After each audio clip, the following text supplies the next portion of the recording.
മഹേഷേ, photography പഠിപ്പിക്കാൻ പറ്റില്ല, പക്ഷേ പഠിക്കാൻ പറ്റും. ഓ, ഫോട്ടോ ഒക്കെ എടുക്കണമെങ്കിൽ വയനാട് പോകും. എന്താ സ്ഥലം! ഭയങ്കര ആനയുണ്ട്, വലിയ ചെവിയൊക്കെ ഉള്ള ആനയുണ്ടല്ലോ, അവിടെ ഉണ്ട്. വയനാട് കാട്ടിലൊക്കെ ഉണ്ട്. എടാ, ഈ വലിയ ചെവിയുള്ള ആനയില്ലയോ, അത് ഇവിടെ അല്ല, അതങ്ങ് ആഫ്രിക്കൻ ആനയാണ്. ഈ വലിയ ചെവിയൊക്കെ ഉള്ള ആന ആഫ്രിക്കൻ ആനയോ? അതെന്ത്, ഓരോ രാജ്യത്തിനും ഓരോ ആനയാണ്. എടാ അതല്ല, ആനയെന്ന് പറയുമ്പം പല തരമുണ്ട്. എടാ, അതായത് നീ ഇപ്പൊ പറഞ്ഞില്ലേ വലിയ ചെവിയുള്ള ആനയെന്ന്, അതാണ് ആഫ്രിക്കൻ ആന. ഇത് കഴിഞ്ഞു കഴിഞ്ഞാൽ ഏഷ്യൻ ആനയുണ്ട്. അതായത് നമ്മുടെ കാടുകളിലൊക്കെ കാണുന്ന ആനയാണ് ഏഷ്യൻ ആന. പിന്നീടുള്ളത് തായ്ലാന്റ് ആനയുണ്ട്.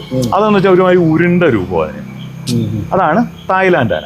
പിന്നെ തെലുങ്കാന, ഹരിയാന, അങ്ങനെ പല തരമുണ്ട്. അല്ലെ, ആനയെ കുറിച്ചൊക്കെ അറിയാൻ പറഞ്ഞല്ലോ. നമ്മുടെ കാട്ടിലൊക്കെ കുതിര ഉണ്ടോ? എടാ, നമ്മുടെ കാടുകളിൽ കുതിരയില്ല. കുതിര ഉള്ളത് ഓസ്ട്രേലിയൻ കാടുകളിലായിരുന്നു.